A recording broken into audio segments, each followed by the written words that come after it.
We're good now, guys.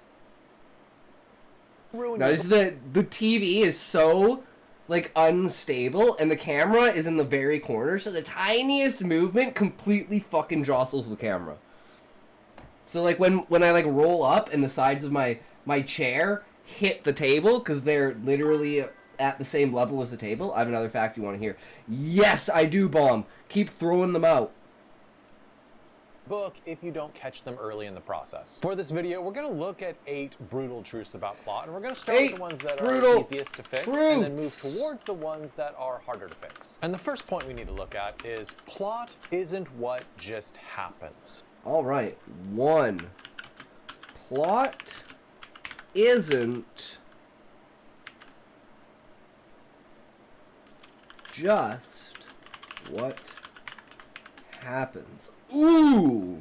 See, this is how we get notes, guys. He's great at giving notes because he used to be a teacher. So he understands that concept very well. So that's why these videos are very well presented. Sometimes I'll edit a book and it will have a whole bunch of events lined up chronologically, sort of like ducks in a row. And I have to tell them, yes, this is a series of chronological events, but there's a big difference between that and a story. To make it a story, you need to connect these events thematically. Okay. To make it a story, you need to connect these events thematically.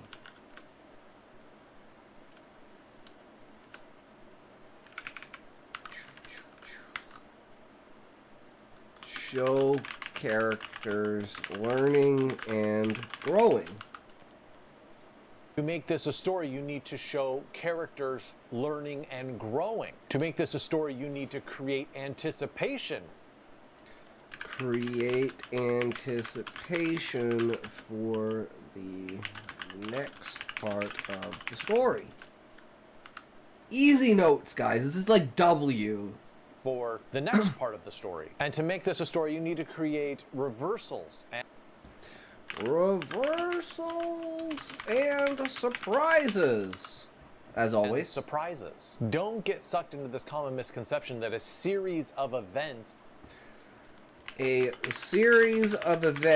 is not a story. Wait, what? What do you mean a series of events is not a story? I've been writing stories wrong this entire time? No! I don't know. I think I usually have a pretty good theme for the story.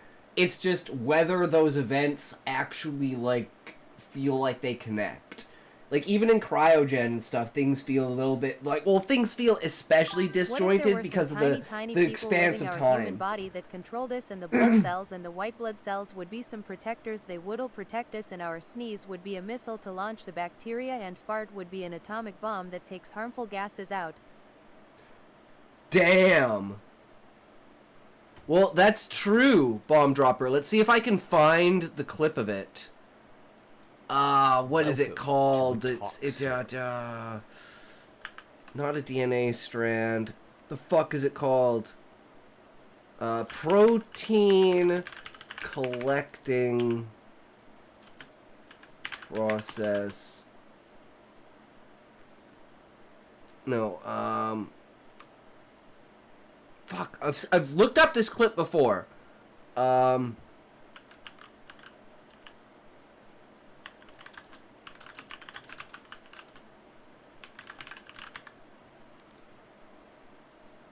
Yes. Motor protein. This is literally what's inside of you.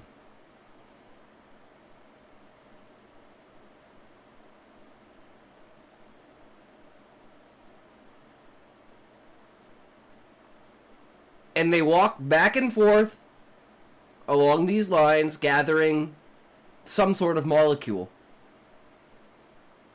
And you have quadrillions of these inside of you. And that is literally how your body functions. That's how you breathe. That's how your blood moves. That's how everything works. Is these tiny little guys moving things around inside of you. So in a sense, that's very true, Bomb Dropper. Constitutes a story. There's a big difference. The second truth that you absolutely need to know is that character Character and plot are inseparable. Okay, let's look at this one. I think this one's actually very potent in our book because the plot wouldn't make any sense without Husai, because Husai's the only human. How do lesbian have baby? Spinal fluid. Because female spinal fluid has the same DNA that can act as sperm. So two biological women can actually have a biological child. Science is fucking crazy, guys. So women have sperm in their spine. That's fucked up.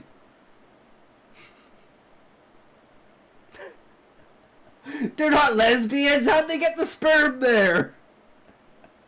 No, it's just the spinal fluid itself has the same proteins that sperm does. So it's like you can use it to construct fake sperm cells in order to impregnate with real, like artificial insemination with real biological women. Yep. Crazy, isn't it? Fucking crazy shit. We've been able to do that for like 15 years, too. That's not something new. It's like fully developed and shit. And plot are inseparable. The best plots arise from character decisions, not external Best stories rise from character decisions, not outside forces. Okay, so this one breaks us because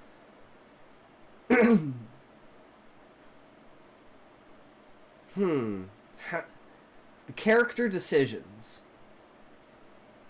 I mean, aside from being like the initial set-off, it pushes Husai in a specific direction and gives him a purpose. But it's EM, bomb dropper. EM for emote.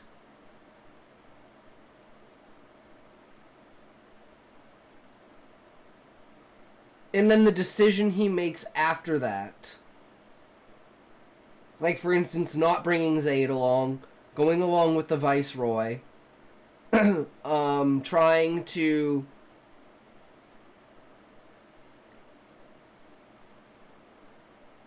I mean, in some ways he's kind of running away, but it's not really. You know, when it's so bad, the CEO has to go and start fucking auditing the company because it's so bad. That's literally, like, what's happening. Is things are so confusing and so bad that Husai's like, I gotta go check this shit out for myself and see what the fuck is going on. Because I have no idea. events exerting pressure on a story. And really, some writers are surprised when they find out that you can plot an entire novel solely through character decisions. And I'll make 2 quick points. I mean, most of the things come from character decisions. Like, Husai's decision to go talk to his ancestors. Or attempt to talk to his ancestors, which is actually Gaia. And...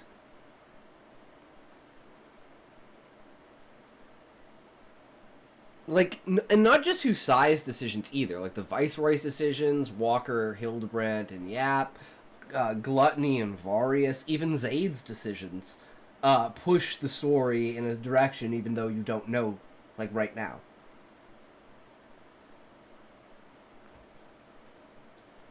About this. First, a character's personality determines how they're going to respond to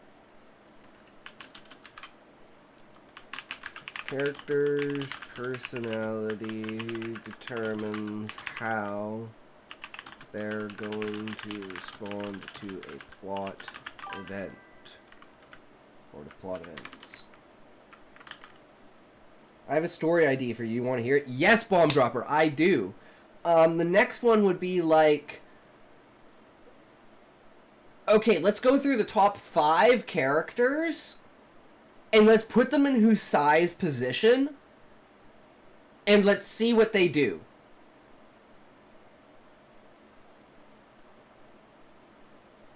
So let's say Zayd finds the Calm Pearl and watches it. he would instantly know everything because he is fascinated with adventurers and adventurer history, and he knows every single person that Husai has ever adventured with. So he sees Torg and he goes, wait, what the fuck? This is the evidence we've been, like, where has this been for 50 fucking years? He goes straight to Husai and says, dude, we found it. And Husai's like, okay, forget that you ever fucking saw this when it ends. And Zaid's reaction looking at Husai, and Husai being like, it's not me. Trust me, I didn't do that. And then maybe you have, like, a falling out between Husai and Zaid. And then Zaid has to... Zaid, like this could be an entirely... Like, just from Zaid finding the Calm Sphere instead of Husai first, it changes the entire story. Because Zaid would have to rat out Husai, because at the end of the Calm Sphere, it looks like Husai is the one who's stopping people from learning about this. He's the one who killed Torg. So it's like all of Zaid's faith and everything just falls apart. And he instantly runs to the Viceroy and the Monarch, and all of a sudden the story starts with Husai being a fucking traitor and being captured and exiled.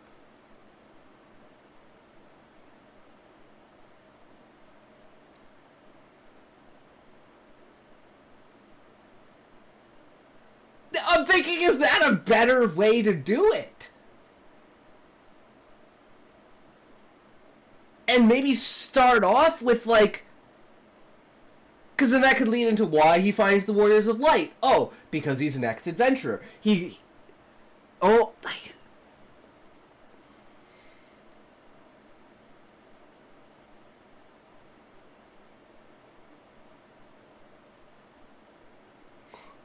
It's so good! I can't believe I never considered this before. I don't know, what do you guys think?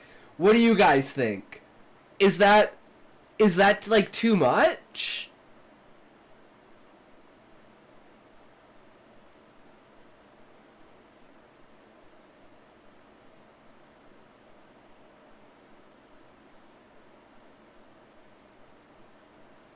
Because then Husai has to hide who he is the entire time, and it's like... There's so much they could play off of that, but I mean, you could get a fake ID like the Warriors of Light have.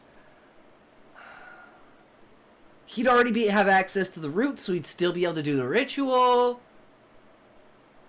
I really got to sleep on this. This could be crazy. And then let's say, like, Varius finds the Calm Pearl. He's gonna go to Husai and he's gonna say, okay, I've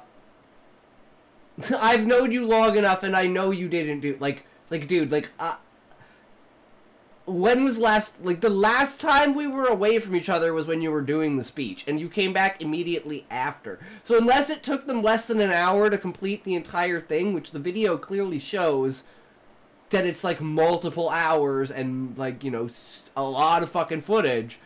So there's definitely a time discrepancy and, like, a thing. Zavarius would be like logicking out the reasons why it couldn't be Husai, and then he would look at Husai's size and say, "Wait a second, how tall was Torg? Like, dude, there's something fucked up here." And Husai's like, "I know illusion magic exists. I can't explain why." And it's like that takes the story in an entirely different direction too. So it's like, whoever finds the Calm Pearl and starts off the story is a massive, like, has massive impact on the direction that the story goes and how each of the characters is treated.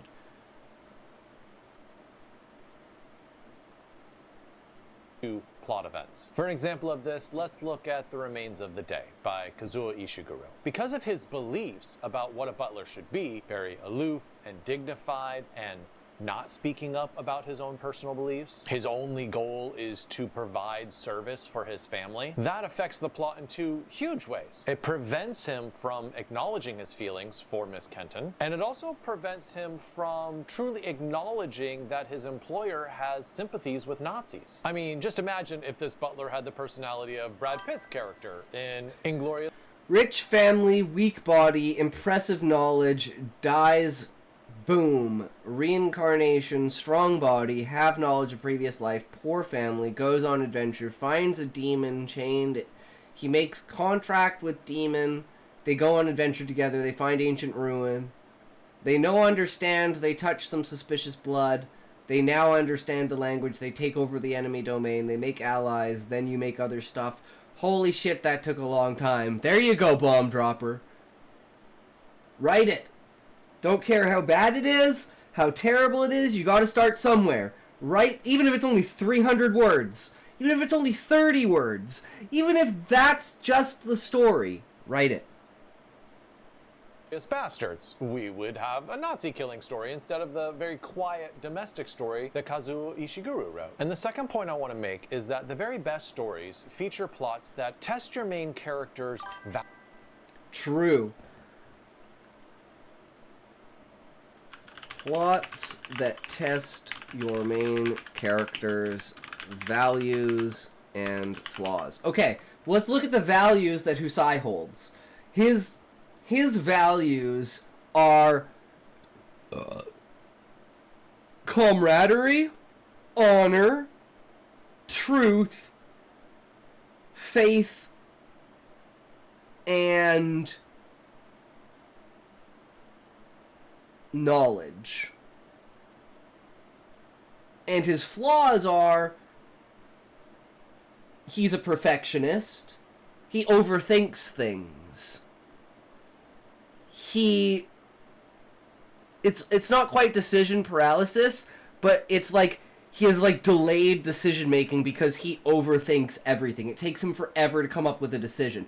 But when he does come up with a decision, it's usually really, really good. But making him think on the spot, he makes the worst decisions if he can't think it through. Because he'll just have so many assumptions in his head that if 2 or 3 of those assumptions don't work, the entire plan is basically completely derailed. And it's just like the first 5 seconds of things that come to his head. So he's like, he needs time in order to take in what's going on. So that's why Varius is very important. Because Varius is like spontaneous, in the moment, does the thing. So he can watch Varius, learn from Varius, and then enact and change and be like, okay, actually we need to do this now. And then Varius is like, yeah, you're right, actually that makes a lot of sense. Perfect, let's do that. That's generally how it works. But he's also very arrogant, and he can think other people, like, not belittling, but he doesn't give people the credit that they should deserve. And he definitely does that with Zaid, too. Where he doesn't, what do you mean by that? What do I mean by what, Bomb Dropper? 'Cause due to the delay and stuff, I'm not sure, somewhat dismissive. Yeah, Sean. Because he thinks he has all the facts. He's a know-it-all. And he's like, yeah, nah, you don't know what you're doing, I do. How's it going, Raymond Dow? How has your day been, good sir? The stream crashed again today. I gotta make sure the TTS is back on. Yes, okay. We are once again back to doing Bookfox. What's another flaw? Oh, he hides things. He's not a liar, but he hides things. Sometimes for good reason, and sometimes not. But he is very much of the mindset of not giving information to people. And that's, like, goes back to, like, him, like, not necessarily not trusting people, but not trusting people to be, like, to use the information appropriately, right? So it's almost like he wants, like, a monopoly on information, so he's the only one who can make decisions. And this manifests in his vicarious nature of, like, reactionary things. By the way, I'm watching a manga recapped. It's 6 hours long. It is like a magical fantasy manga of necromancy and holiness. Damn, that sounds epic, Bomb Dropper. Values and flaws. Oh, and then the plot in the story that challenges that is him not trusting Zaid and thinking Zaid's too naive and, you know, doesn't understand and winds up killing Zaid. His refusal to accept the fact that he is the hero and he is the main person means that he's spent his entire life not doing the one thing that he was literally born to do, which is spread the information. But to him, it's something that he can't do. And it's always been, and that's why it's so, like, important, the scene with when he breaks down with Hildebrandt, and he tells Hildebrandt everything, and she's like, "Wait, what the fuck?" And it's like, it's completely understandable when you ask someone, "Hey, do I look like what species am I?" It's like, what the fuck do you mean what species you are? You're an octopus, and you're like, "Yeah, I'm not an octopus. This is fucked up, man." At some point in time, it's just he has, like, PTSD over this shit. If you were reincarnated to another world, which class would you pick? Like archery, swordsman, like that. You have infinite choices. I'd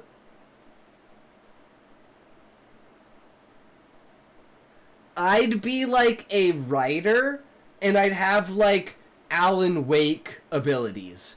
Like, whatever I write down becomes reality. Think of like Claire Obscure Expedition 33 at the Painters Guild, but imagine the Writers Guild. But the Writers Guild is whatever you write just comes to life. Instead of paintings. So you just have books that come to life. It's fucking brilliant. So I'd be like a scholar or something like that.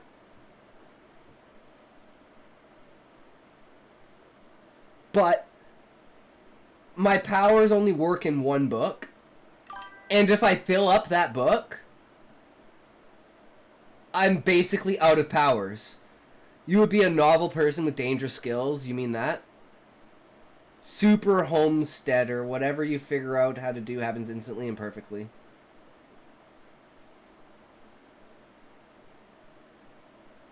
No, Bomb Dropper. I would just, like...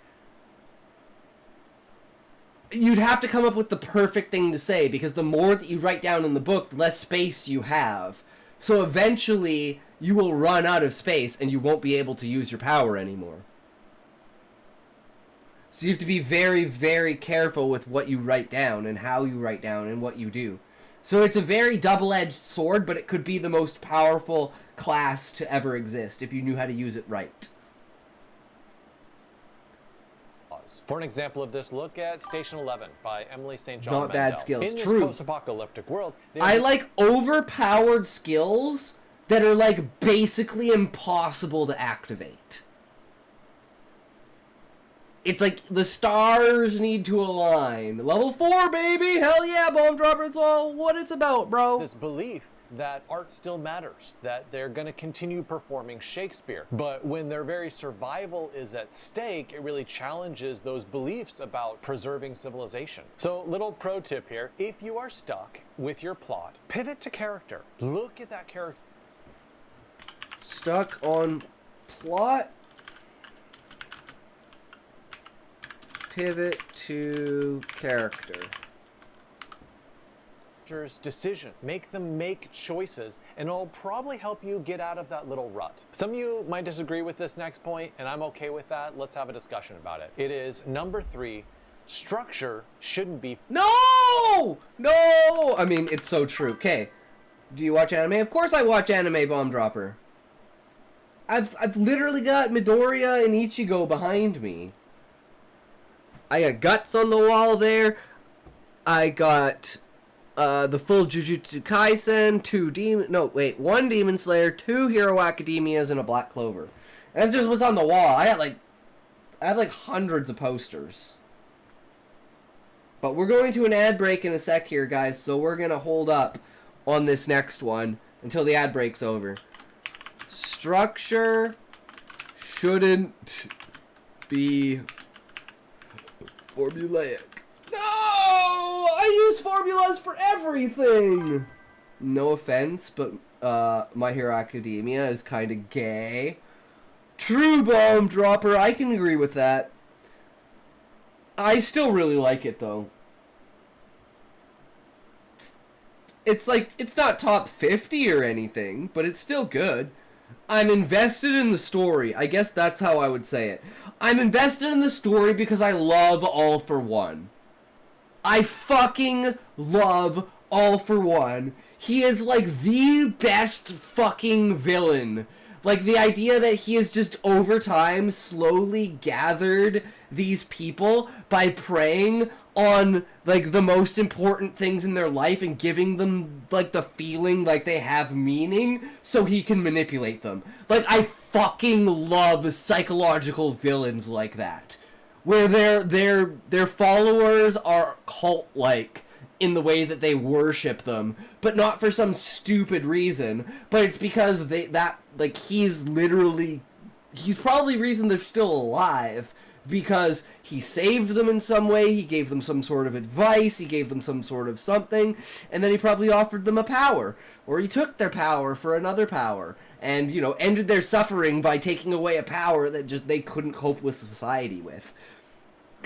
And it's so poetic the way he goes out, too, using Erie's ability to transmute himself back, knowing that he's, like, once he uses it on himself, he's just going to keep getting younger until he doesn't exist anymore. So he knows he's going to die, but he's going out with such flair that I fucking absolutely love it. What is the most cringe anime you've watched? The most cringe anime I've watched. Most cringe anime.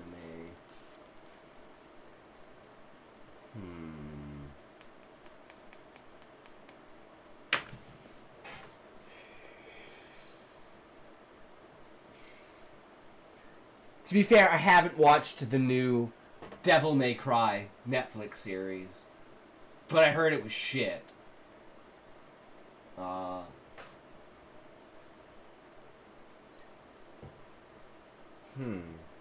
See, I just don't watch bad anime because I don't remember. I'll watch like 2 minutes of an episode and be like, this is bullshit, and I'll just turn it off and never fucking think about it again. So that's probably why, because I instantly dip out. I'm like, nope, boring, dumb, peace. If like the first 5 minutes of the episode doesn't hook me,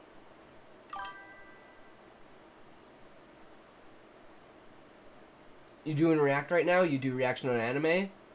What do you mean reaction on anime, Bomb Dropper? Because the reacts are for educational purposes.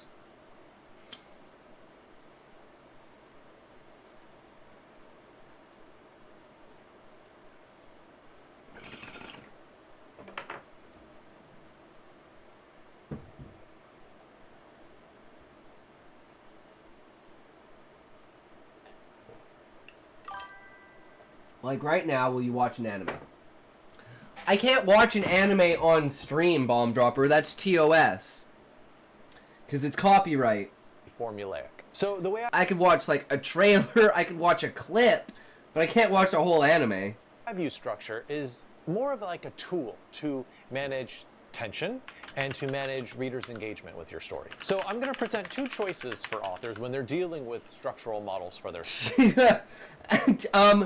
Bomb Dropper, I really don't think you understand.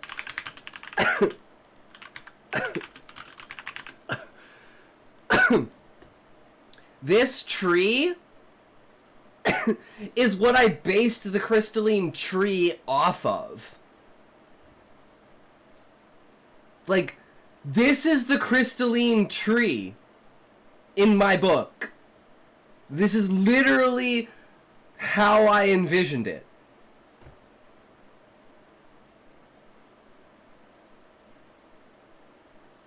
I was like, it's fucking perfect. Yes, that's the essence of the moon. It's beautiful. So as soon as I saw it, I was like, fucking sold. Like, that is how big it is.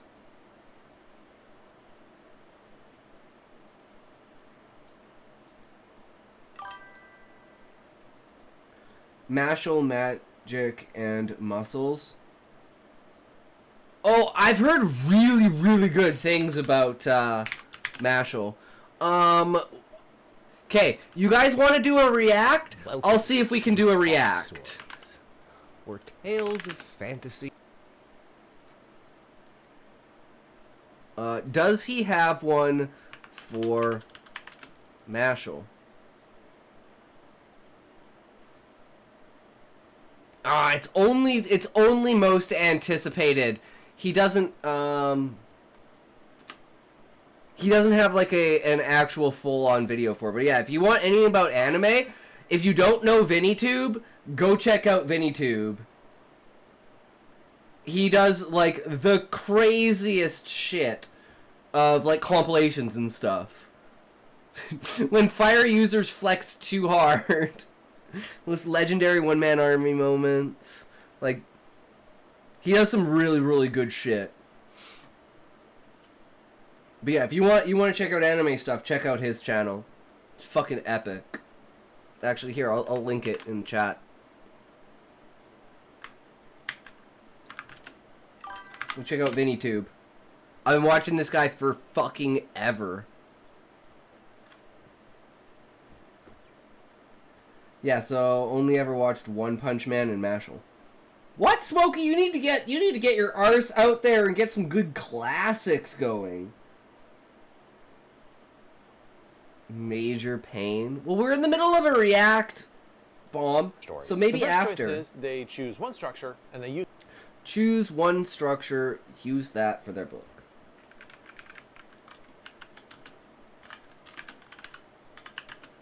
One structure, use that for all their books.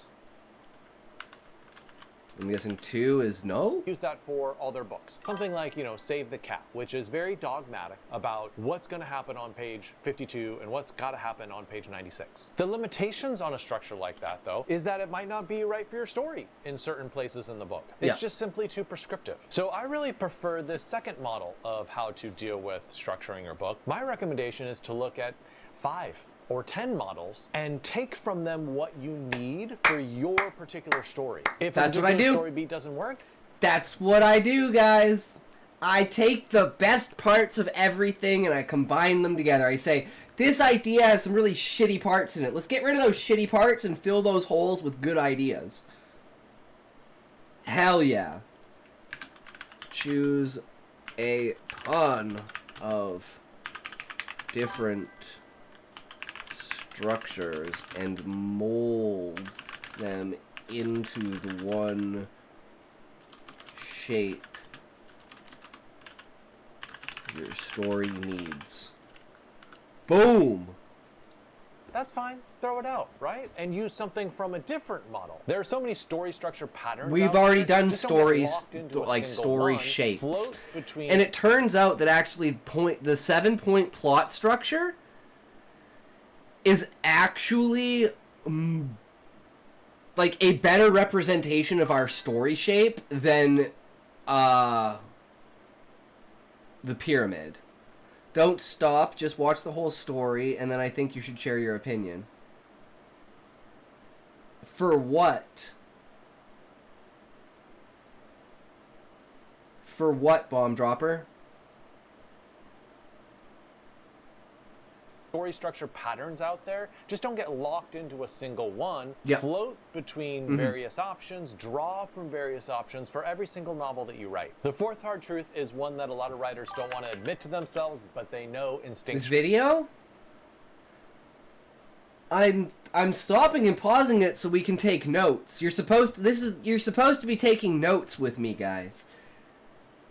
So we can learn together. It is number 4. The middle is where most stories collapse. Okay. I'm not like there's like 3 directions he could be going with this. The middle is where most stories collapse. Yeah, like reacts take us usually a long time to get through, Bomb Dropper, because we take the ideas that are presented, such as the middle is where the most stories collapse, and I like to premeditate what's going to happen to see if, like, it's like testing your knowledge, right? If you can predict what's happening, then you have a good understanding and solid, like, foundation of the knowledge. And it's like the idea of, if you understand a rule fully and you know why that rule exists, you can break that rule as long as you're, like, following the criteria. Right? Because you're just avoiding reasons why that rule exists, so you can basically just overwrite it. And in this, the middle is where most stories collapse. Now, there's 2 things I'm thinking of here that he could be saying about this. Means when you get to the midpoint and everything falls apart in your story, like the Order 66 moment, where the story gets flipped on its head, and all of a sudden, what the first half of the book is completely different than the second half of the book. And, like, an example of that is, like, the eclipse in Berserk, right? You've got, like, normal, basically human battles, and then after the eclipse is like, oh my god, now it's fucking demons. I have a fact for you. Alright, Bomb Dropper, drop it. And then the other one is collapses and fall apart, as in you don't know where you're going from there. And you're like, oh shit, we've hit the middle, but we don't have any direction to go. Like, we kind of just fall off a cliff once we hit the middle. So there's 2 interpretations that I have from the way that he's presenting this. But I think it's the first one where everything changes around the middle of the book. And that's like the status quo of whatever is the current structure of power is usually uprooted in some way. And either the main character that was in hiding for half of the book is now on top, or the main character that was on top in the half of the book is now hiding. What would happen if your arm and leg was cut off? I would cosplay as Edward Elric without my automail.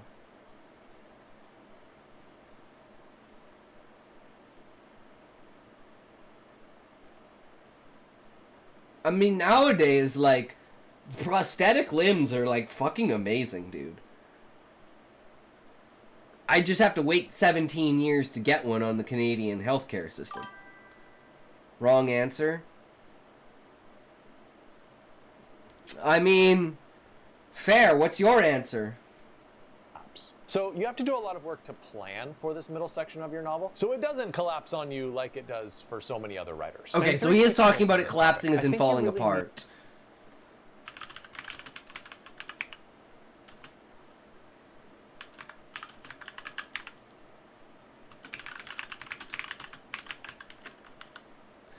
It would hurt, but wear your arm or legs.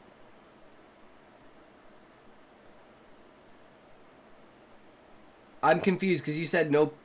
Wait, what? I'm so confused. What do you mean it would hurt, but wear your arm or legs? Language barrier is a little rough there, Bomb Dropper. Need to divide your middle up into manageable. Smokey, see you, bro. Have a good one, sir. Thanks for popping in and hanging out. Always a good time, Smokey.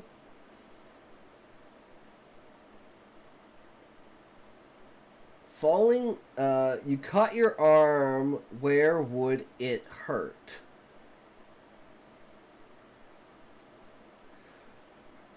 You're saying if you cut your arm off, and then the arm that you cut off, you cut, would that hurt you? Is that what you're asking, Bomb Dropper?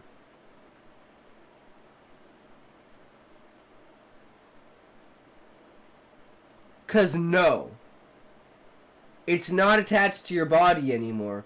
You might have phantom sensations, but it wouldn't actually. It's like the thing with the guy who, you put your arm in the sleeve and you put another fake arm, and then you, like, get the sensation of, like, touching it, and then your mind thinks that it's your arm, and then you smash it with a hammer, and it's like you feel pain, but you don't. I mean, your whole arm. Yeah, so you cut off your whole arm, right?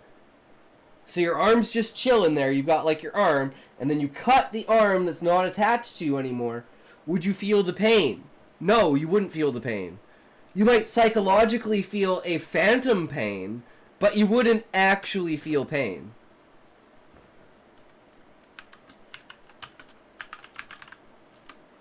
Divide the middle into manageable chunks. This is where we're not even sure, like, is the middle of the book the fall of Garuda and the exile of the adventurers? Is the middle of the book gathering Atomus and confronting Fafnir? Is the middle of the book assembling the diamond weapon? Or discovering the diamond weapon? Or the sapphire and the ruby weapon? Or the emerald and the ruby weapon? That fact flopped, you didn't understand, and I didn't know how to explain. Okay. It's a write-off, it happens sometimes, Bomb Dropper. It's all good, don't worry about it. Chunks so you don't get overwhelmed by this huge block of storyline. A good way to divide it into chunks is to have a series of escalating obstacles and then overcoming those obstacles, sort of like a set of stairs. The second thing you want to do in the middle of your novel to help it out is create some sort of midpoint reversal. This can be, say, betrayal. Shit. Midpoint reversal. Midpoint reversal. And this is where Husai with, because the reason that they're getting Atomus, right? The reason that they're getting Atomus is because they don't have a forge anymore. They lose the forge when they get kicked out of the tree. So they can't make, like, the highest grade end game weapons and armor. So they have to go out of their way, and someone, there's like myths of an old dungeon that had been conquered, and it looked like a forge, but no one knew what was going on. But now that the Sky Cities have been activated, Atomus has also been activated. So there's, like, all these Sky Cities that have come out of the ground that were old dungeons that had never been found because they were so deep underground. Now they go do these dungeons, and one of them is Atomus. But they can't get the main forge lit, so they can only do, like, the smaller forge, and that's where they do artifact armor. And they do all of the artifact armor and weapons, and then they go and confront Fafnir with artifact armor and weapons, and they do, like, a little bit of damage to Fafnir, and Fafnir judges them worthy.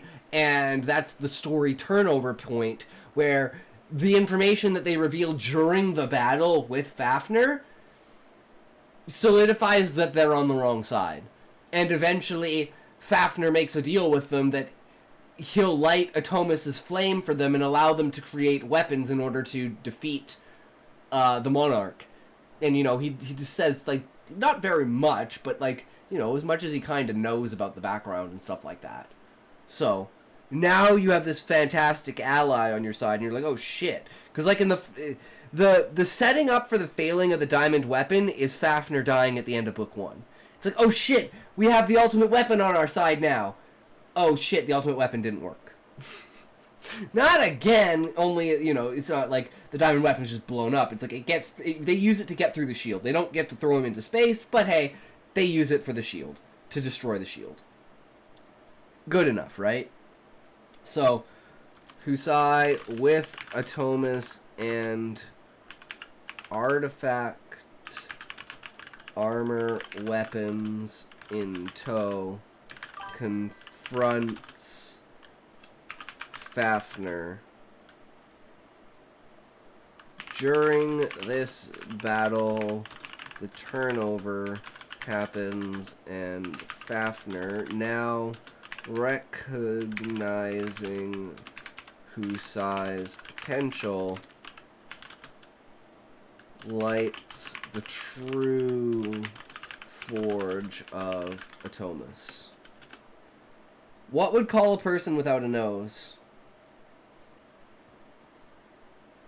I have no idea, Bomb Dropper. Put out is create some sort of midpoint reversal. This can be, say, betrayal from a friend. This could be a change of goal or the desire of the protagonist. Or in the middle, you could have some sort of twist which really changes the reader's expectations of the whole story. For instance, I think there's a great example of a reversal in Parasite, which won the Oscar in 2020 for Best Picture. There is a moment when a housekeeper returns to the house and she reveals there's a whole bunker beneath this house and a whole other family is living there. It lights the storyline on fire, and really the second half of the entire story is dealing with that revelation. And then my third tip— nobody knows. Nice, Bomb Dropper. Is instead of having the middle of your story aim for the climax, which instinctually— So 3 is what? Third tip is aim for the moment before the climax.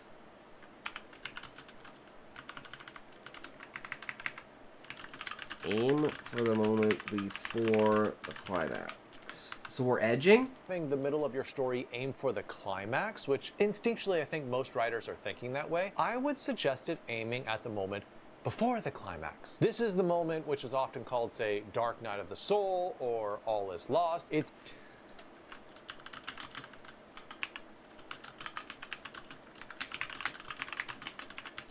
And we kind of have this earlier on for the personality for Husai. But now Husai has grown stronger, so now it's like a group mentality thing. Oh shit, Book Buyer! Thank you for the raid, Book Buyer! Damn, 3 viewers! You're popping the fuck off, man! I told you, Book Buyer. Next thing you know, you're gonna be going to the moon. Like... I don't think you know how hard book reviews go sometimes. I'm so excited to see this happen. True, Raymond Av. It's gonna be badass as fuck. Guys,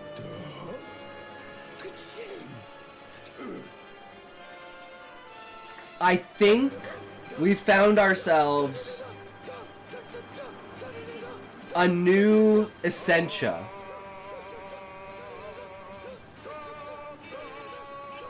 I had to stop as my computer was dying. Yeah, that's one of the reasons when I started streaming, like at the beginning, I was using my old computer, and it was just really bad. I had some chatters, which was really nice. Hell yeah, that's what it's all about, Book Buyer. The writing community is amazing. I love it. It's the nadir of the story, the very lowest point for your character. And I feel like aiming at that is much more doable for the writer because it's one step before the climax. You don't have to like connect everything in this middle to the climax, but it does get them to the very low point before. I was reading my book. I got about 2/3 through chapter 2. Oh, hell yeah, Book Buyer. That's gonna, like, of all the writing, the only actually majorly successful, like, YouTube writing is horror. Horror, mystery horror, crime horror. And I think your book kind of falls in that with, like, not horror as in, like, monsters, but horror as in, like, psychological horror. Because it's so fucking powerful. And I can't wait to read chapter 2.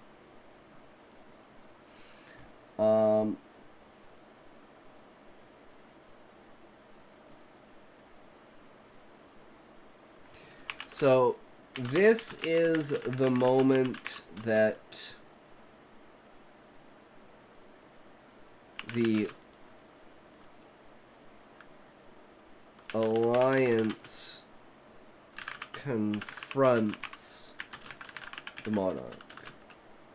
During this scene, the Viceroy... No, maybe actually not even that. Let's just say this is,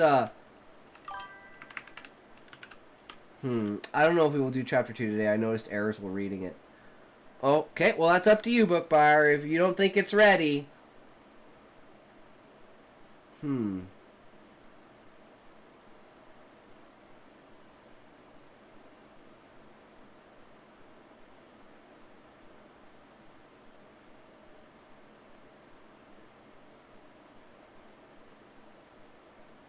Because the climax is the reveal.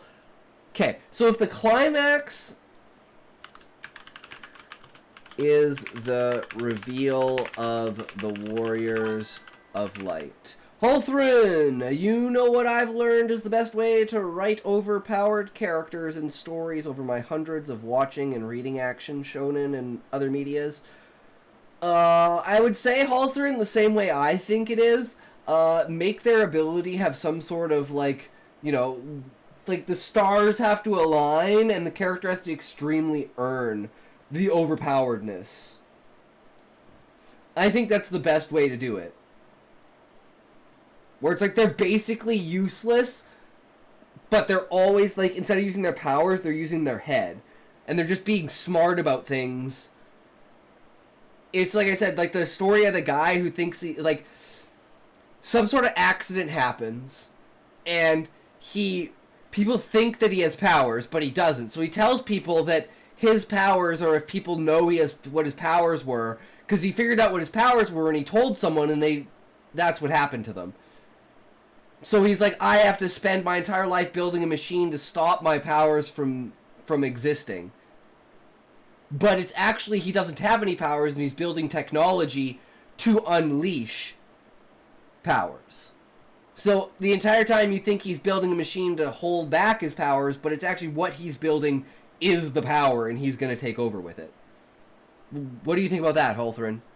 I might just fix them now. I have time. You'll still be like 3 hours to finish this video. True! True, book buyer. And if Raymond Dow's here, Raymond, do you have another essay for us? Did you find that, the Neovana or whatever the fuck it was? I can't remember. I can't remember. I just remember it started with an N, right? Hell yeah. It was a name issue. Ah, I see. Okay, so if the climax is the reveal of the Warriors of Light, the moment before the climax is the Viceroy's betrayal.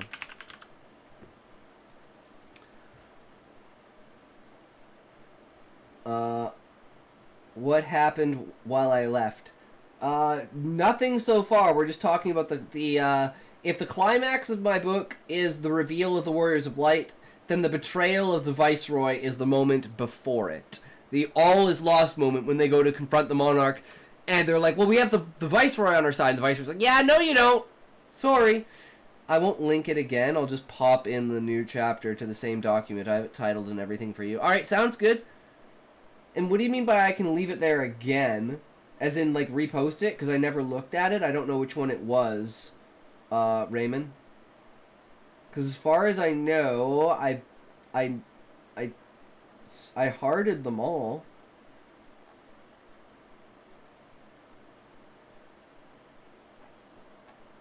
Nah, give them as little screen time as possible, because giving them a little screen time, then you're giving a purpose to their power. You are stating that the power is now needed for the plot to continue, because no means is possible. Like, for example, Kenpachi from Bleach, or Escanor from Seven Deadly Sins. The only time they ever show up in the story is when someone needs their asses handed to them.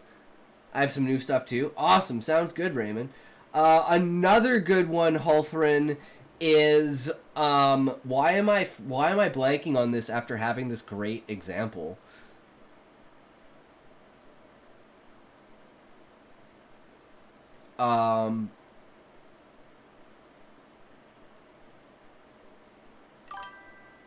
Because it wasn't great. You're right. I mean, Kenpachi and Escanor kind of blow my example out of the water. Oh, Fairy Tail, Guild Arts. Guild Arts in Fairy Tail. That's who I was thinking of. Either that or Igneal.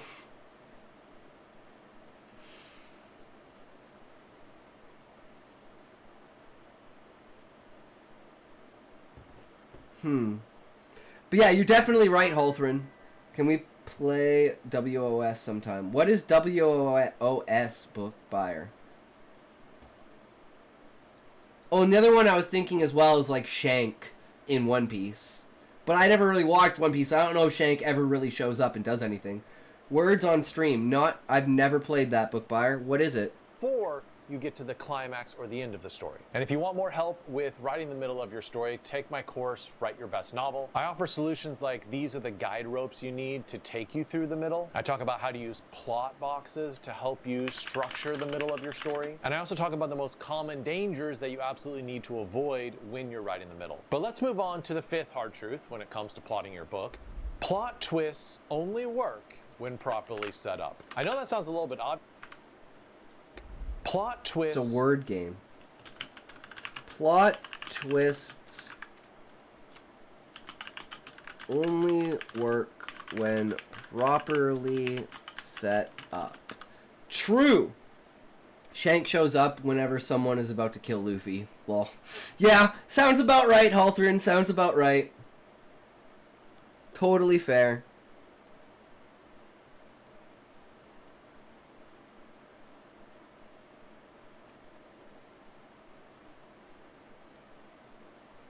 Ad breaks. Well, I'm looking at this.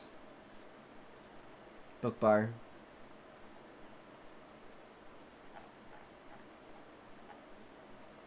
I've seen people have this, but I didn't know what it was.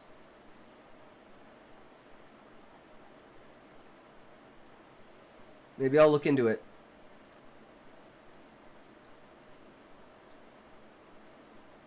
Good timing. You can look during ad. It's fun. A good break every once in a while.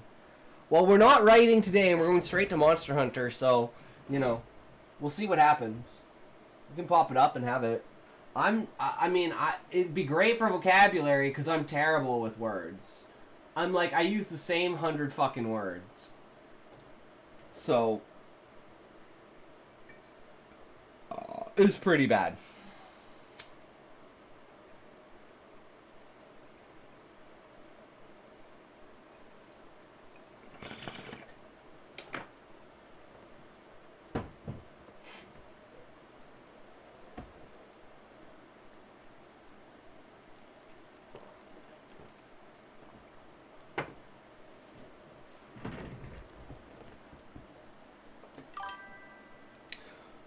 Also good for downtime if you want to build your followers. A lot of people run it while they sleeping. Oh, that might be what you can run when you are sleeping on the 10th.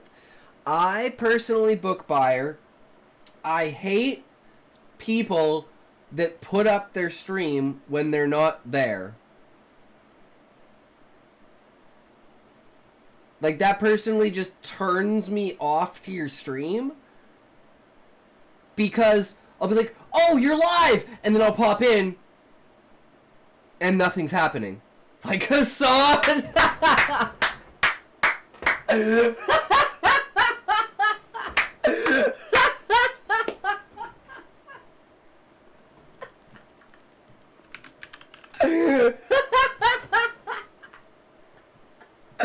True!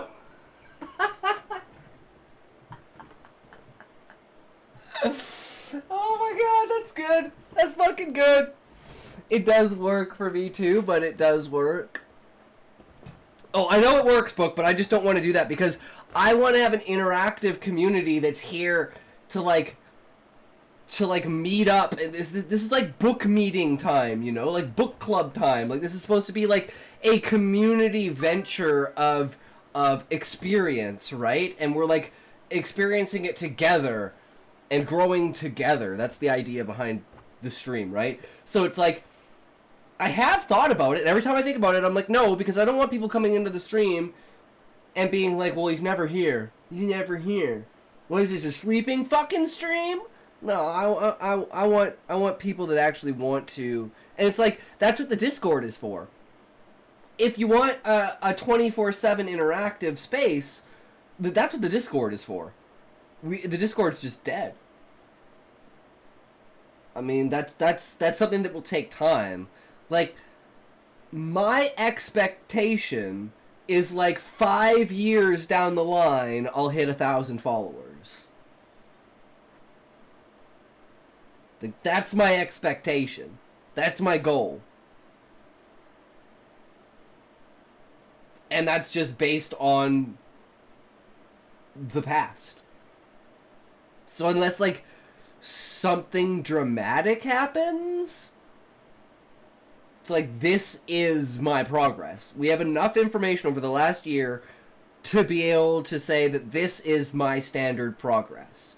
All I can do is try to improve that progress over time, but this is graphed the scale of progress, which is absolutely insane when you think about it, because there are so many streamers that I see with like 6,000 followers that have like 12 viewers. I'm like, if I had 6,000 followers, like, extrapolating between actual followers and like concurrent community members, like people that show up every day, like, we only have like maybe 60 real followers. And of those 60 followers, like, there's like 20 people that, like, I expect to see over a period of time.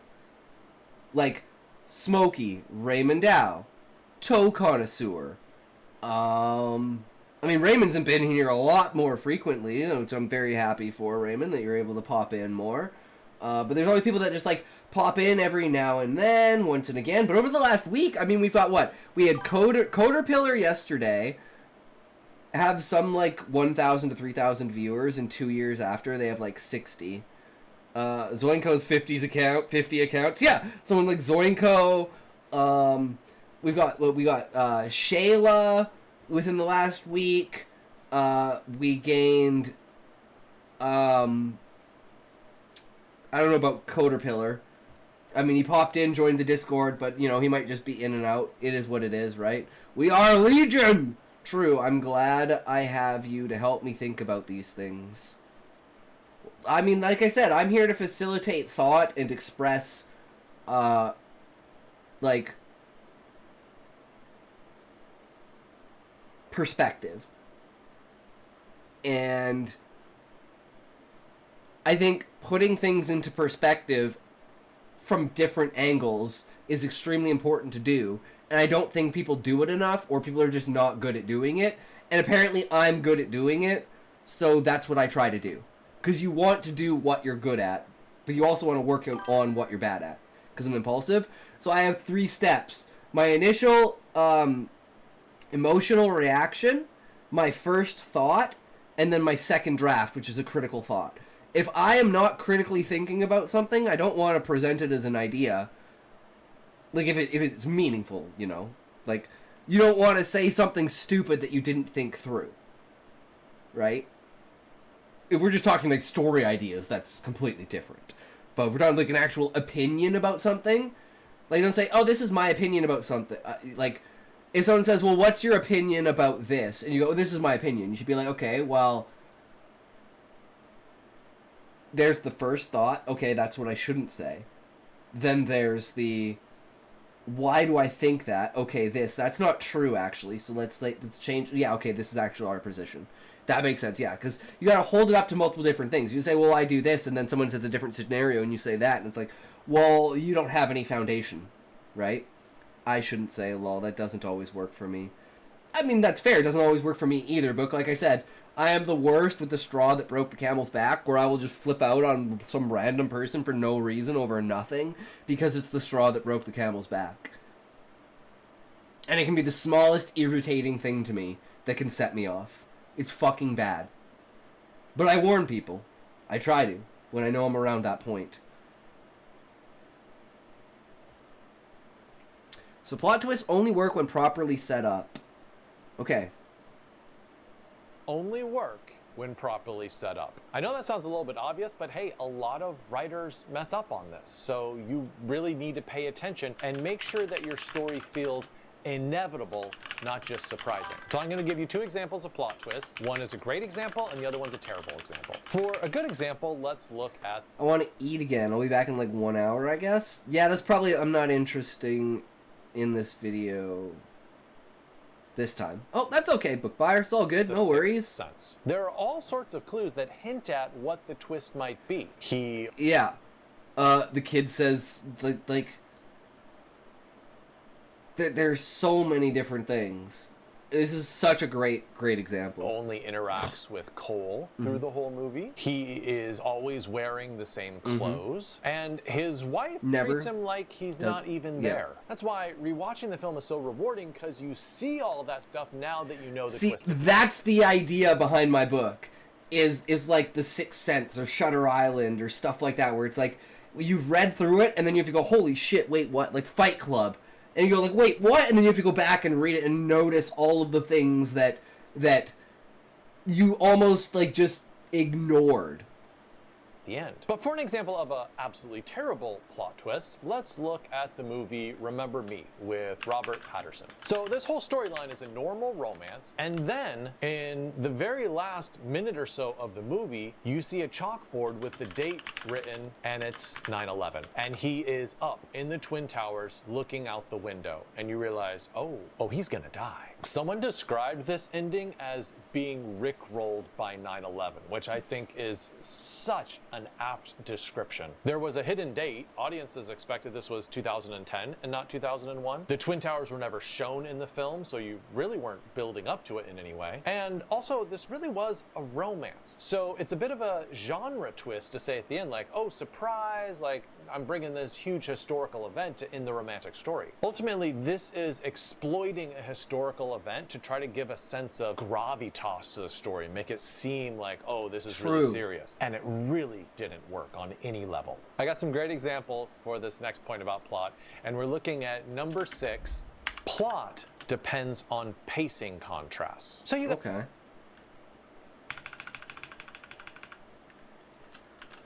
Plot depends on pacing contrasts. All right. So you guys probably instinctually understand how important pacing is to your plot. You could have the best plot in the world, and yet if you don't pace it properly, it's going to fall apart. Pacing is just the speed at which your plot unfolds. And I just want to say that fast-paced, slow-paced isn't as important as the contrast between pacing. What I'll see less frequently as an editor is sometimes I'll see 3 chapters in a row with just non-stop action, and the reader doesn't have any space to even take a breath. Yeah. Yeah, that's one of the biggest things, is like you need the downtime in order to absorb what's happened. And doing that through your characters and having your characters absorb what just happened is a super easy way for the reader to flow into absorbing what just happened. So you're just like, wait, what? You gotta go back and read. Wait, what happened? Huh? What the fuck? What's going on? I'm so... Oh, like that's literally the response I want from people. Reflect or pause for a moment. So what you're really looking for in a storyline is to have moments with a super high octane pace, and then contrast that with a more reflective tortoise style pace. And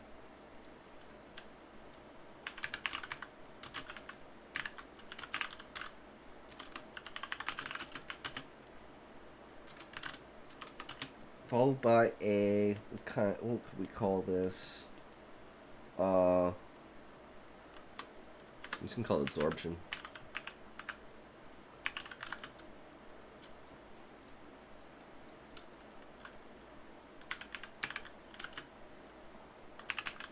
Take in the events that just happened.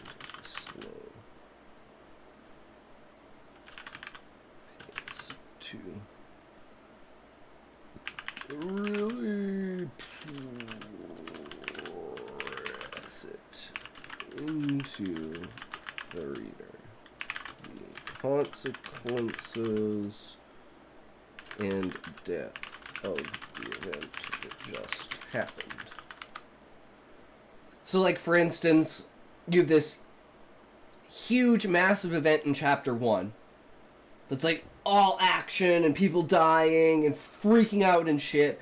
And then chapter 2 is like the forefront of the chapter is all about the inauguration and, you know, the passing of power and the new shift of leadership around the tree.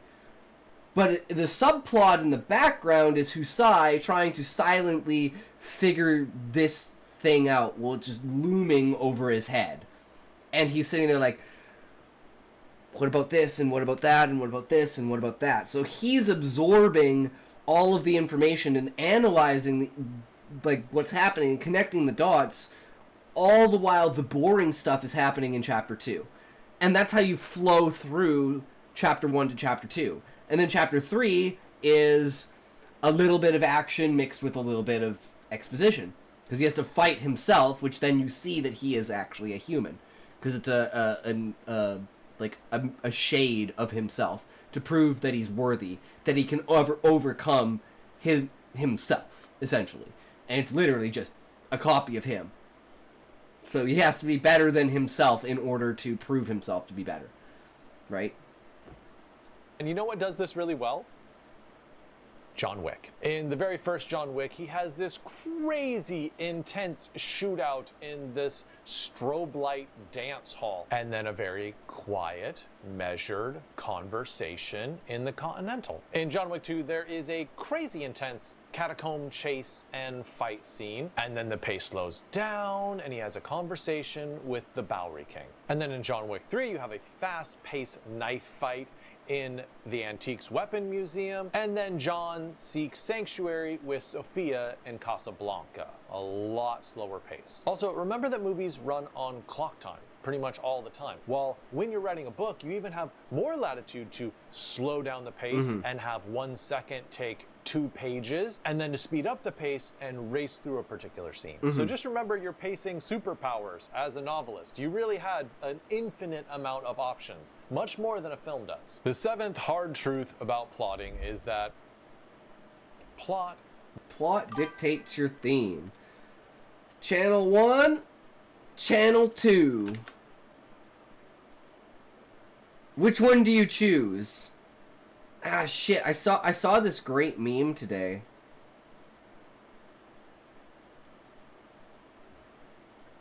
I think it was in Rotranch? Hold on, let me check. This shit was great.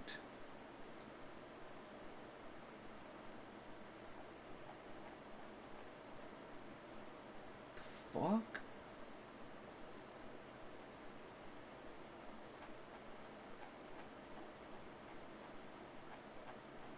Here it is. Let's talk about the real victims of social media culture. Fucking cats! They're the ones who get abused the most.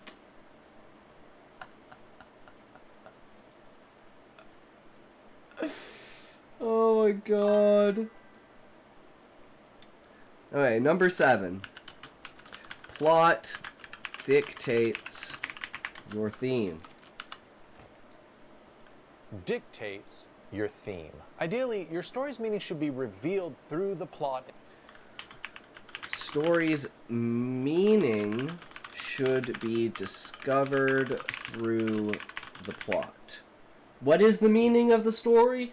The meaning of the story is information is power. And the more information you have, the more power you have. But that power is over yourself. Like, the more you know about the world, the more you can affect it, the more you can change it, the more you can make it work for you. Right? And the more you understand yourself, the more you can... How do you say it? It's like... I guess...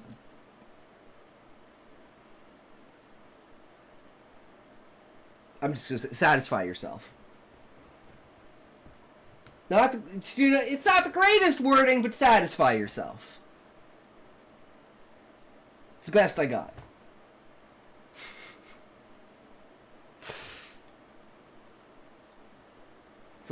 you're.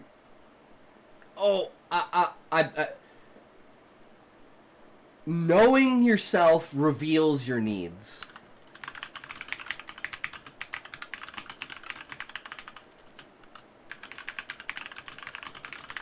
Character wants versus needs. The more you know about yourself, the closer you can get to finding out what you need.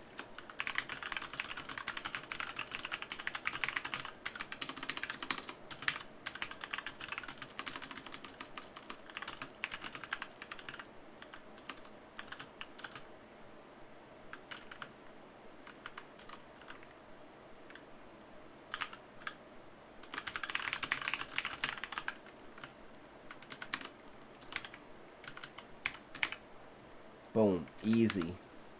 Itself. Not necessarily by you explicitly saying through the character or through the omniscient narrator, like, hey, this is the meaning of the story. Now, for an example of this, I'm actually gonna go to children's picture books. I don't know how many of you on this channel know this, but since 2017, I've edited more than 1,000 children's picture books, and it's been a joy. I love it. But sometimes what I would see is that, say the author wrote a really beautiful story about a kid getting picked on by the bully, and then the bully realizing that what they did was wrong. And then at the end of that book, the author would say, so don't be a bully. It's mean. Like, they would say something very explicit, like, just in case you missed it, like, this is the point of the story. And what I would usually counsel them is, look, that sort of explicit sermonizing at the end of a story, it doesn't work. And it doesn't work for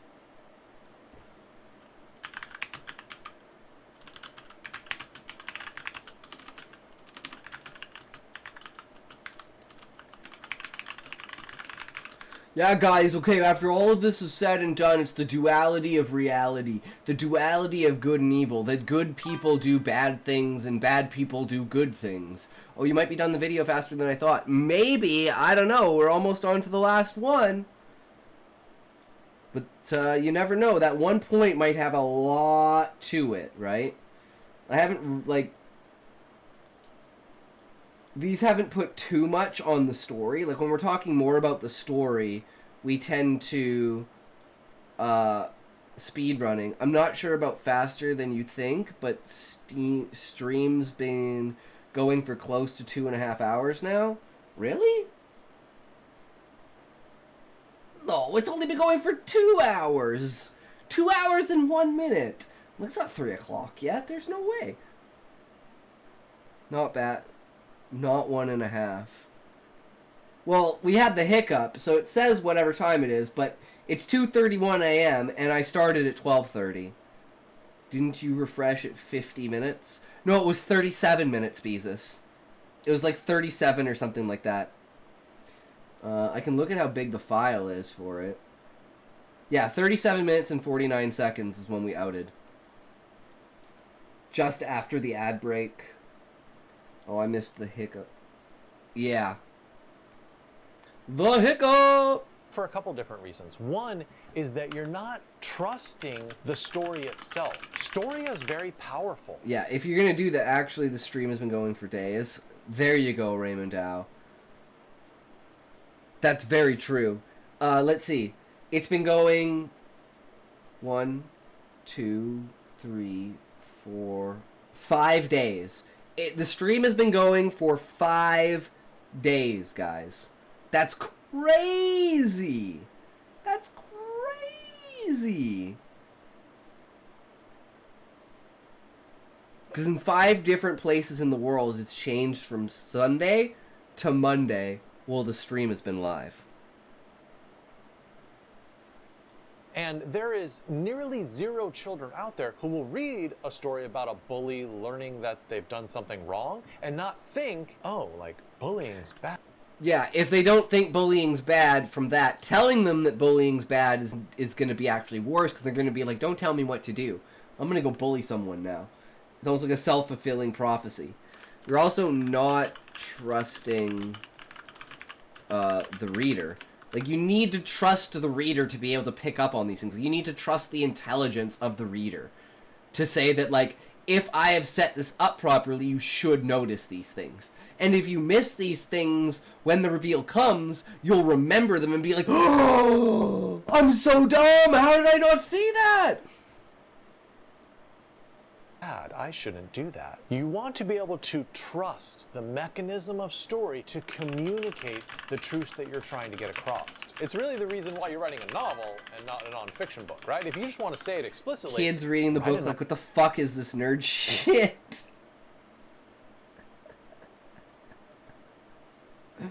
I want Cocomelon, I want pictures. Nonfiction book about that topic. But no, you're writing a novel because you want to explore characters and a world, and meaning will come out of that. Yep. The theme will emerge organically from the storyline. Now, I'm not saying that you can never have a character like explicitly say the theme in dialogue. Of course not. But it's usually a better idea to let the story tell the theme rather than spending, I don't know, a couple pages of someone monologuing about it. And the last hard truth that we're going to get to in this video is about endings, which seems very proper. Endings. It's number 8. Endings need both resolution and resonance. So, the resolution of ours is Gaia versus Anima resolution. Monarch. It mirrors Kusai versus Monarch. And the resonance is fact that our moon could be Gaia's home planet. That's more for novels and not all the time, too. Short stories can just end and leave you, like, mid-action. Yeah, that's kind of the point of short stories. Is like, you zoom in on an event and then you leave. That's usually how I treat short stories. Especially with the twists and everything, leave you with that, oh, shit moment, and that's the end of the story. Whereas that might be the initiating story for, like, for instance, like, Nepotism Unleashed. You could go straight into, like, a media war over... like, the film itself and, like, you know, having to get a bunch of new presidents, how all the presidents are dead, you know, maybe the Middle East is thinking of this as a terror attack and they're going to retaliate against the states. Like, you could literally write an entire book with that being the instigating factor of it. So that's my resolution and resonance. Let's see what if we pass. Both resolution and resonance. What most writers think about when they're working on their ending is offering resolution for all the plots and all the subplots out there. That's great. That's great. What I'm trying to get you to do is not to forget about resonance. Resonance is really about giving the reader something thoughtful to chew on at the end of a book. And if you end with 100% plot, what happens when everyone dies? What is consciousness? Consciousness is fundamental, is actually like that's another one of the main themes, is the idea that consciousness is fundamental, which means consciousness, like energy, cannot be destroyed. It can only return to its source. So, even if you die, you're always immortalized through your consciousness, your greater ego, your greater self, the eternal you, essentially. Whether that's through... like reincarnation, how you send your spirit or your consciousness back out into something after returning to the source. It's an interesting theory. It's what I believe, Beezus. It's what I actually thoroughly believe, is that consciousness is fundamental and that consciousness creates reality, and that the first consciousness is the idea of God that created the universe. What came first, God or the universe? I think God came first, and it was just a single consciousness. And thought sparked creation. Completely unprovable, but that's what I've basically boiled down to the most likely, from what I know.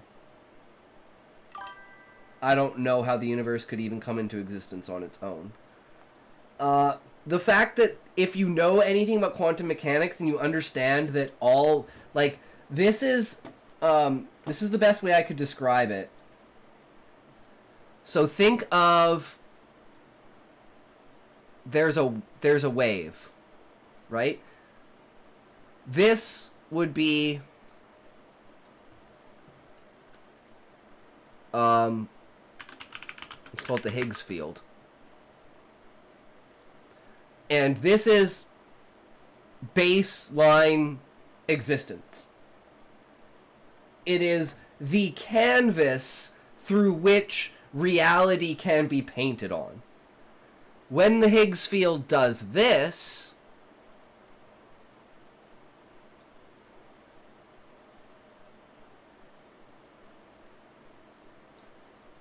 this is a wave function collapse. And what that is a particle. So as the Higgs field does this and collapses, it creates reality, but the only way to collapse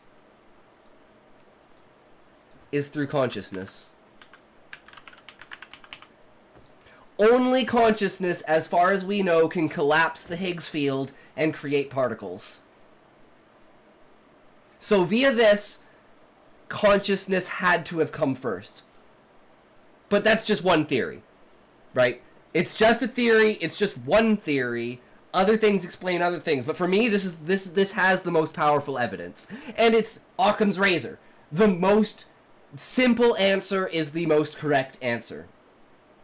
Sure, but all these particles have either existed for eternity, which doesn't make sense to me, or something that has been around for eternity created them.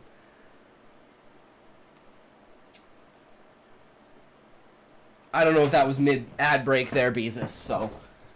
Fuck ads. Ads are the worst. They just interrupt and fuck up the stream at every point in time. It's so bad.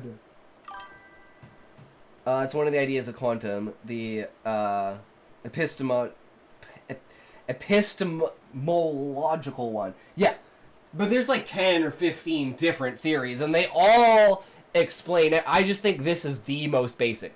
Consciousness collapse Higgs field. The collapsed Higgs field through consciousness weaves creation of physical, what we would consider physical matter. But that's only just what we know and what we've discovered. Also, what the fuck, Twitch? What word did I use? Why? What did Twitch do?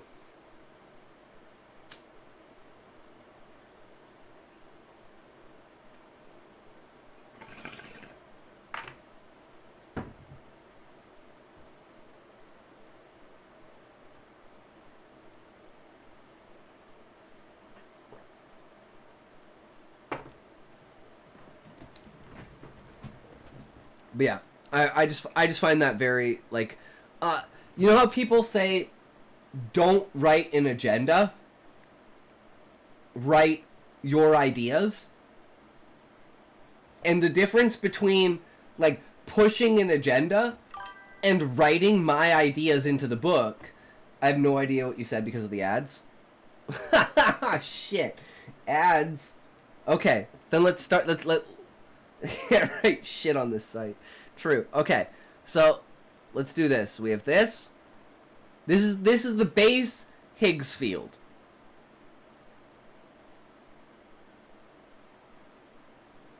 This is the collapse of the field. And over time, the field looks like this because of the amount of collapses.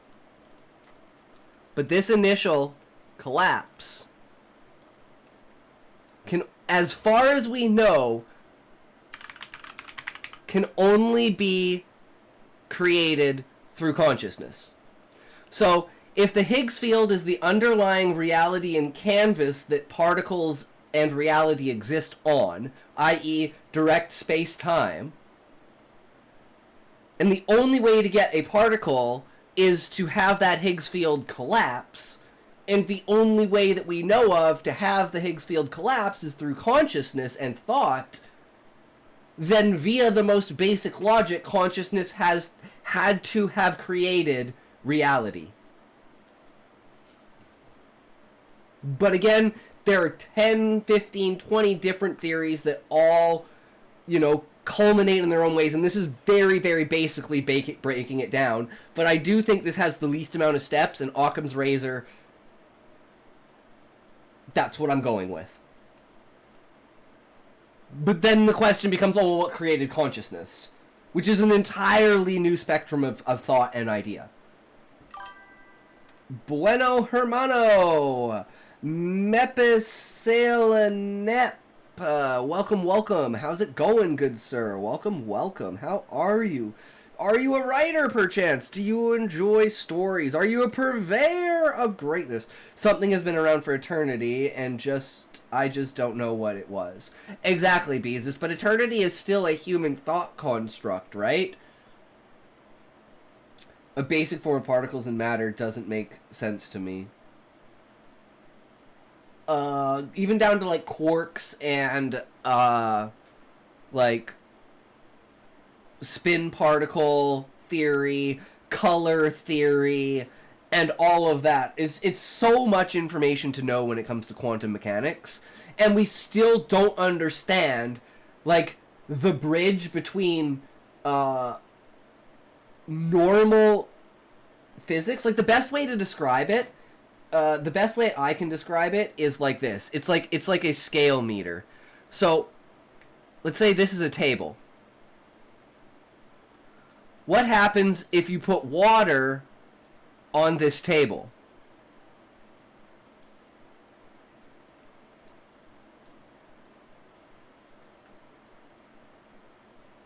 And then we'll draw, like, the side view of the table, right?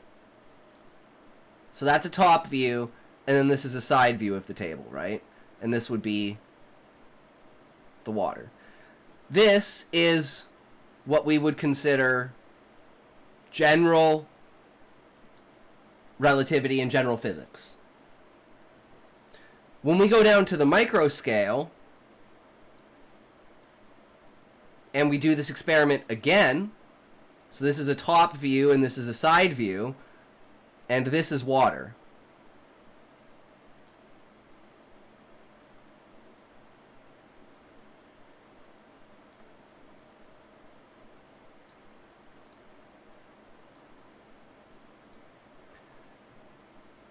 Do you see the difference?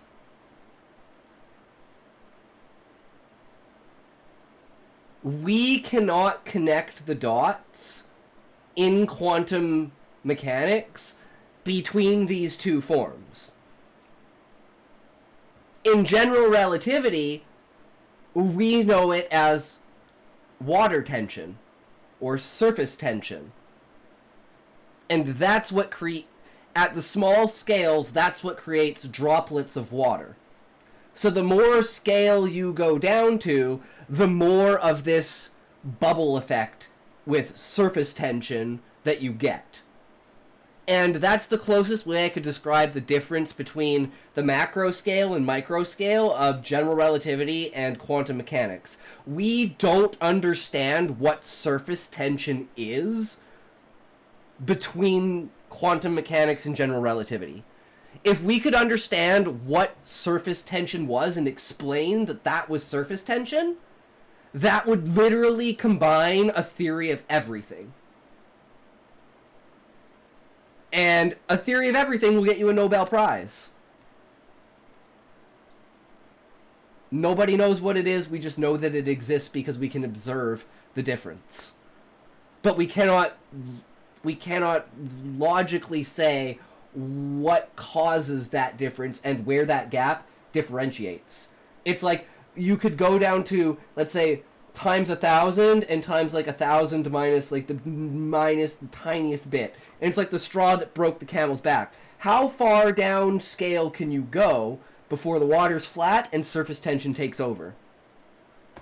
And we can't find that gap. It's like it just jumps. It's like, okay, here's a particle. Boom. Okay, here's quarks. There's no gap. Like we don't have a way to get between the two. I doubt we're anywhere on the right track to what actually happened, considering how little we actually know about the universe. Exactly, Beezus. And if consciousness interferes with it, you'd never theory of everything or pure reductionism, a modern form of metaphysics and theology. Well, technically, it's not even that far if you look at... Welcome to a Talk Stories. It's actually funny that you mentioned that, because this just came out, like, what, a couple days ago? 3 days ago. Are the fundamental constants finely tuned? And this talks specifically about reductionism. Where there's a graph somewhere in here.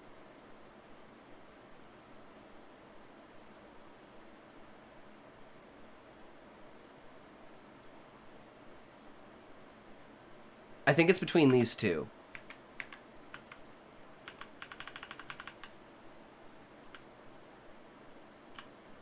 Yeah, so this is like the size and scale of things. So if you look at like literally just like inside the human body, for instance. Theory, with theories describing larger scales and lower energies being coarse grainings of deeper theories. But all of those so-called effective theories are entirely defined by the theory at the bottom. Mm-hmm. At least, that's how the world works in the reductionist paradigm. Mm-hmm. We like to call the more coarse-grained, the more zoomed-out, more emergent theory the infrared. Yeah, it's like the difference between the infrared theory and the ultraviolet theory. One is derived out of the other, but we don't understand like reality's true ultraviolet theory. We understand the infrared that comes from it, but we don't understand the underlying UV theory that causes the infrared theory to happen. Black-eyed chicken, welcome, welcome. How's it going? I love it when our discussions on plot points and ideas turns into a discussion about quantum mechanics and reductionism. Everything is just speculation based on our perception of how things work from our world. Very true. That's another thing, Beezus, is it's all... your brain has the most powerful ability to filter things out. And you can come to, like, the most... It's just, physicalism. Yes, but that, Raymond, that's only on the reductionism scale. Like, if you're talking about the idea of pure reductionism. There are other theories that are outside the box of reductionism, which is like the idea that there is no connecting force between quantum and modern or general. And that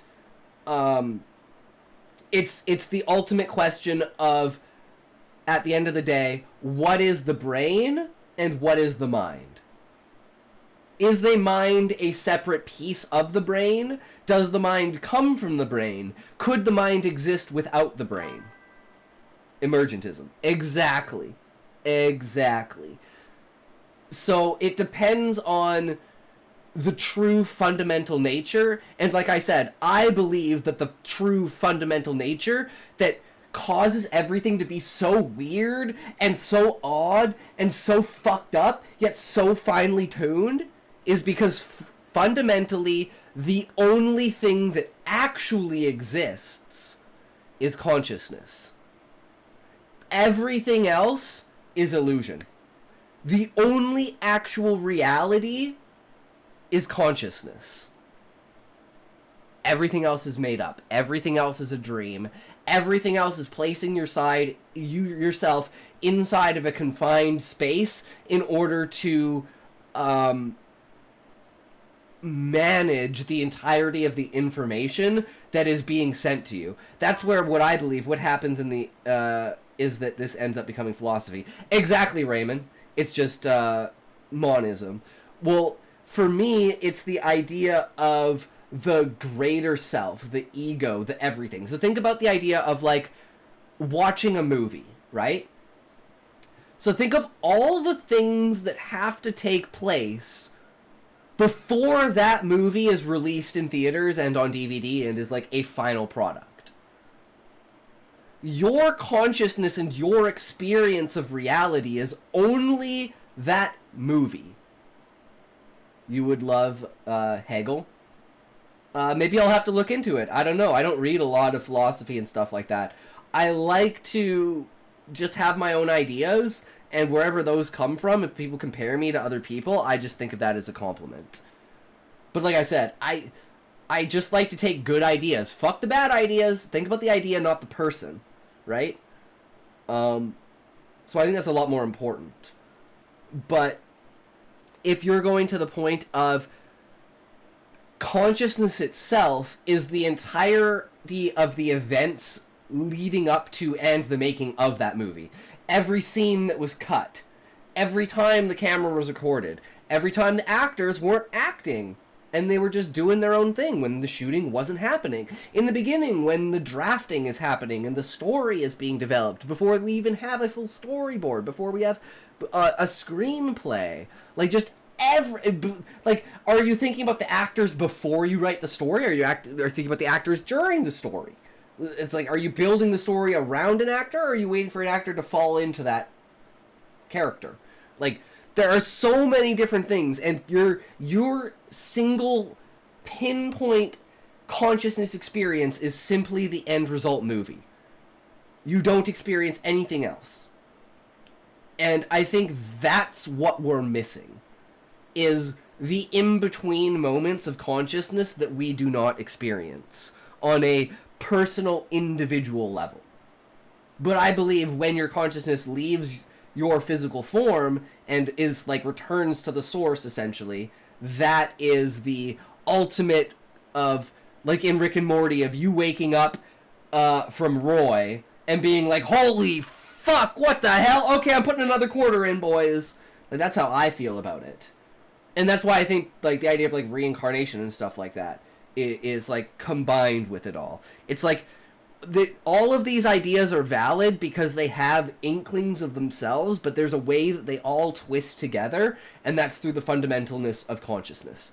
And that's why consciousness is literally what facilitates magic in this world. So it's like, that's the very basis of it. And then you add the morals and ethics of, like, a limited time paradise versus an eternal torture. And the value of life itself. And bring all of that together into the duality of good and evil. And that's pretty much the theme and premise of my book. So yeah, that plot point actually took a long time. At the end of your novel, you're going to leave the reader unsatisfied. And a great example And of this... that's resonance, right? I've been building up the entire story that consciousness is fundamental, and in the end, when all of the characters die, when the planet blows up, you're not unsatisfied with the resolution, because the resonance leads you into the knowing of that all of these characters are completely fine, and specifically Husai is fine, and you're super amazingly glad that Gaia refused to destroy his consciousness, because he wouldn't be here in the final moments to witness this grand escapade if she had destroyed his consciousness. And it's such a powerful moment of him putting his arm on her shoulder, being like, I am here with you. You were right all along. And that's what that gesture is supposed to symbolize. And then it's just like the zoom out of every character, everyone there, all of them standing there ready to go. It's just like, oh, that heartfeltness of like, oh my god, they're good. Even after everything, they're still gonna be able to do it. But even their greatest win is only holding Anima at bay. A true win could never truly exist. They would never destroy the beast. They would only sacrifice themselves and their consciousnesses to make sure that the rest of existence doesn't get destroyed. Would be No Country for Old Men by Cormac McCarthy. And I'm going to be talking about the book here, not the movie. You would movie think was that terrible. Such an action-oriented plot would end with a lot of action. But no, it actually ends in ruminating. In the end of this book, the sheriff has two dreams. And the dreams are really about disillusionment with justice. They are about the nature of violence, how cyclical it is and how inescapable it is. And it's really letting this old sheriff challenge us with what he's learned throughout his life and how he thinks about the world now that he's been through all these events. And this teaches us one very important thing about plot. Sometimes the best thing that you can do for your plot is just to step away from the plot twists and all the plot escalation and all the plotty plot stuff, and instead just take a moment to pause, to slow down the pacing, to have characters think, to have characters ruminate, to have characters wrestle with the very stuff that makes us human. Great plotting allows for breaks from I think that's pretty much how we end it, isn't it? So I think that's pretty good, guys. I think we hit the nail on the fucking head with this The one. more plot-centric parts of your story. It allows breathers. And sometimes a great place for that breather is at the very end of your book. I hope those 8 truths help you as you are plotting your novel. Don't forget to like and subscribe. And that is kind of like, you know how a lot of books have like wrap-up moments? I fucking... Like for instance with like If you were Aragon, wondering what- you finish the book after Galbatorix dies, and there's like 4 chapters left to the book. I'm like, the main enemy's dead. The fuck do I care about the book anymore for? That's why I never read past that point, because I'm like, well, the main enemy's dead. The fuck else could there be? And I was just done. I was just over it. Boom. Done. Fuck it. Don't care. Ending's super important. And the fact that it's like the destruction of the planet, and the idea that like one sentence of the arrow going across the cosmos, I really want to emphasize the time scale that is. That it is millennia, billions, if not a trillion years, that it takes that arrow to travel across existence and hit Anima. And then you finally have the closure of, oh my god, it hit. We are inside of Anima's domain. We're inside of its consciousness. We have molded the consciousness together. And one of the main things that I'm working on with how to work with this is the idea that consciousness affects reality, so reality can affect consciousness. So that's the reason, and like the consciousness going back to its source and understanding how that happens and like the energy output of it. That's why they had to use the sun in order to facilitate enough energy to be able to combine Gaia's consciousness with Anima. No, it just goes to the next one and then I paused it. So, you actually are just on time, book buyer. We just finished.